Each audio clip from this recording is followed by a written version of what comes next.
This was breaking news when we just first started. Sony's new PlayStation Plus launches in the US with over 800 games. Included for free? As part of the, not free, but as part of the subscription? Yeah, kind of like Xbox. When Sony announced its new tiered PlayStation Plus program in March, it promised that the most expensive premium tier would include up to 740 games from across all 5 PlayStation consoles. As recently as last month, the company had only revealed a bit over 100 of the games. With today's launch of the new PlayStation Plus in the US, though, we can now see the full catalog of titles Sony's making available to subscribers for download and or streaming. And that launch list actually surpasses Sony's promises, including nearly 400 PS4 and PS5 games and over 460 from earlier console generations on the premium tier. Wow. PlayStation Plus includes 34 that are enhanced PS5 versions, PS5 exclusives like Returnal and Demon Souls. The list includes 27 games from Ubisoft Plus Classics. Wow. Have I said wow enough times? Yeah, this is the future of gaming. I don't want to be worried about multiple purchases, and so you just buy the one. Wait a second. Somebody's helping me in the chat here. They say I was looking for Santander Bank. Give me that, Will. Give me that. Right now. What?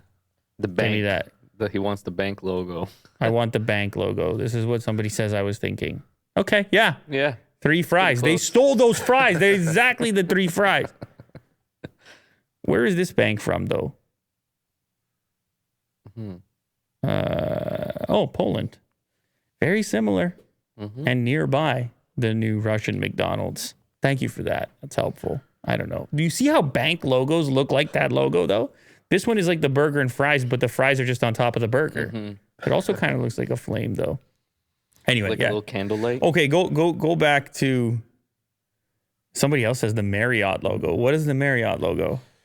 Oh, it's like an M, but it's the same like 3 up. Yeah. Oh yeah. Yeah, that's kind of looks like a couple fries too. Anyway, everything looks like fries if you look hard enough and you're hungry enough. Right. Right, Kirk? I only eat nuggets, so. Okay. Meanwhile, in the premium tier's classics catalog, there are hundreds of PS3 games. Awesome. It looks like the PS1 games available on PlayStation Plus are running at their original 60 hertz. They are not the slower 50 hertz PAL versions. Cyberpunk 2077. So now the subscription thing is for real. People can really consider it. With 800 titles to choose from, obviously it's not going to be the latest games on launch, but it's a lot to play for a small fee. How much do they want for it, Will, for the premium? $60 for the year? $60 annual membership. That seems low. Cloud saves online multiplayer games and 2 specifically chosen game downloads from the library. Oh, no. Wait a sec. There's different tiers. We need to know the actual tiers now that are available. Max tier. View all the plans. This is going to be Canadian dollars, but there we go. It's 140 Canadian for premium for the year.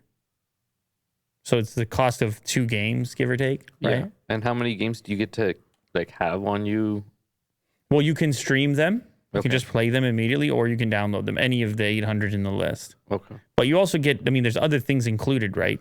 As you can see, cloud streaming, game trials, classics catalog, What happens if you hit extra? monthly games, online multiplayer, etc.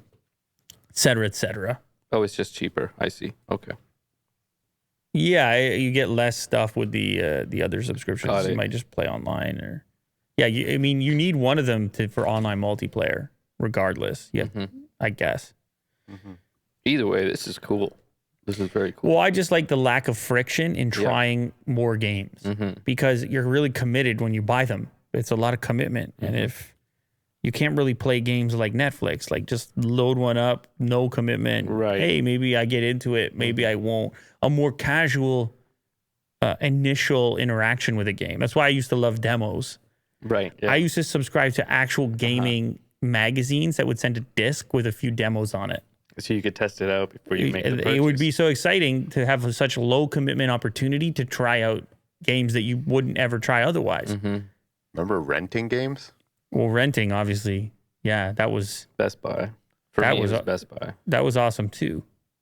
But Actually going to the store and picking out the for game that sure, you want on a Friday. but that's how Netflix's model came. Because originally they were shipping you physical Did Blockbuster do DVDs. games as well? games. Yeah, of course. Yeah, they did games Oh as yeah, well. yeah. Rogers Video, Blockbuster. Be kind and rewind. Which one did you name? Best Buy. They rented? I'm pretty sure. Did they? Oh, I don't remember that. Maybe I have There was weird a memory site of it. called site called GameFly, which was attempting to be the Netflix of video game rentals. What about Future Shop? No. Is it Future Shop Future flashbacks. Shop.